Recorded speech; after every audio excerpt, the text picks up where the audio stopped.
ಚಿತ್ರಕಲಾ ಪರಿಷತ್ತು ಬೆಂಗಳೂರಿನ ಒಂದು ಅವಿಭಾಜ್ಯ ಅಂಗ ಅಂತ ನಾವು ಹೇಳ್ಬೋದು. ಅಂತಹ ಬೆಂಗಳೂರಿನ ನಮ್ಮ ಸಾಂಸ್ಕೃತಿಕ ಚಿತ್ರಣವನ್ನು ನೋಡಿದಾಗ ಅದರ ಕೇಂದ್ರ ಭಾಗದಲ್ಲಿ ಚಿತ್ರಕಲಾ ಪರಿಷತ್ತು ಆಧಾರ ಸ್ತಂಭವಾಗಿ ನಿಂತಿದೆ.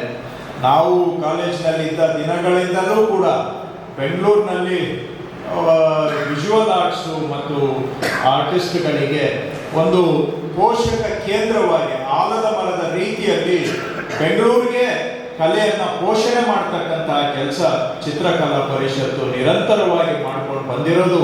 ಬೆಂಗಳೂರಿಗೆ ಮಹತ್ವವಾದಂಥ ಕೊಡುಗೆ ಚಿತ್ರಕಲಾ ಪರಿಷತ್ತದು ಇದೆ ಅಂತ ನಾನು ಭಾವಿಸ್ತೇನೆ.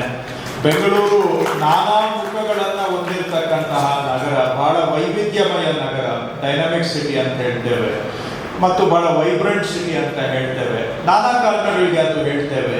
ಅದರಲ್ಲಿ ಒಂದು ಮುಖ ಇದರಲ್ಲಿ ಇಲ್ಲಿ ಇರ್ತಕ್ಕಂತಹ ನಮ್ಮ ಜನಗಳಲ್ಲಿ ಇರ್ತಕ್ಕಂತಹ ಕಲೆಯ ಬಗ್ಗೆ ಹವ್ಯಾಸ, ಅಭ್ಯಾಸ ಮತ್ತು ಆಕರ್ಷಣೆ ಕೂಡ ಬೆಂಗಳೂರಿನ ಒಂದು ಮುಖ.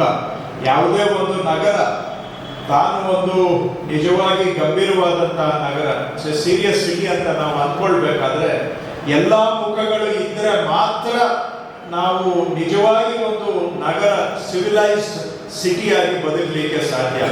ಬರೀ ದೊಡ್ಡ ದೊಡ್ಡ ಎತ್ತರದ ಬಿಲ್ಡಿಂಗ್ಗಳನ್ನು ಕಟ್ಟಿಬಿಟ್ರೆ, ಬರೀ ಮ್ಯಾನುಫ್ಯಾಕ್ಚರಿಂಗ್ ಮಾಡಿಬಿಟ್ರೆ, ಬರೀ ಹಣ ಸಂಪಾದನೆ ಮಾಡಿಬಿಟ್ರೆ ನಾವು ಗ್ರೇಟ್ ಸಿಟಿ ಆಗೋದಿಲ್ಲ. ಅದರಿಂದ ಗ್ರೇಟ್ನೆಸ್ ಬರೋದಿಲ್ಲ. ಗ್ರೇಟ್ನೆಸ್ ಬರಬೇಕು ಅಂದರೆ ನಮ್ಮ ಕ್ವಾಲಿಟಿ ಆಫ್ ಲೈಫ್ ಎಷ್ಟು ಡೈವರ್ಸಿಫೈಡ್ ಇದೆ, ಎಷ್ಟು ಸಂಪದ್ಭರಿತವಾಗಿದೆ, ಅದರಿಂದ ನಮ್ಮ ನಗರದ ಸಂಪತ್ತು ಅದರ ಮೇಲೆ ಡಿಪೆಂಡ್ ಆಗುತ್ತೆ. ಆ ದಿಕ್ಕಿನಲ್ಲಿ ಚಿತ್ರಕಲಾ ಪರಿಷತ್ನ ಕೊಡುಗೆ ಅಪಾರವಾಗಿರ್ತಕ್ಕಂಥದ್ದು.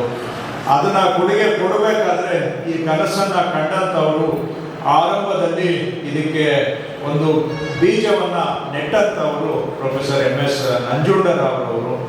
ಆ ಕಾಲದಲ್ಲಿ ಇಷ್ಟು ಶಕ್ತಿ ಇರಲಿಲ್ಲ, ಸರ್ಕಾರಗಳಿಗೂ ಶಕ್ತಿ ಇರಲಿಲ್ಲ, ಸಮಾಜದಲ್ಲೂ ಕೂಡ ಶಕ್ತಿ ಇರಲಿಲ್ಲ.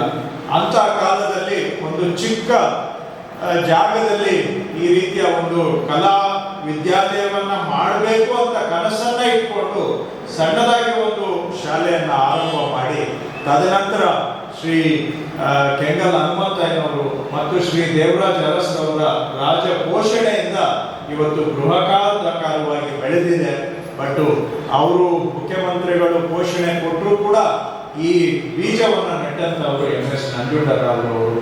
ಅವರು ಇದನ್ನ ಕನಸನ್ನು ಕಂಡು ಪರಿಶ್ರಮ ಪಟ್ಟು ಸ್ವಂತ ಕಲಾವಿದರಾಗಿ, ಅಧ್ಯಾಪಕರಾಗಿ, ಪ್ರಾಂಶುಪಾಲರಾಗಿ ಈ ಸಂಸ್ಥೆಯನ್ನು ಕಟ್ಟಬೇಕಾದ್ರೆ ಅವರ ಕೊಡುಗೆ ಬೆಂಗಳೂರೇ ನೆನೆಸ್ಕೊಳ್ಬೇಕು. ಚಿತ್ರಕಲಾ ಪರಿಷತ್ತು ಮಾತ್ರ ಅಲ್ಲ, ಇಡೀ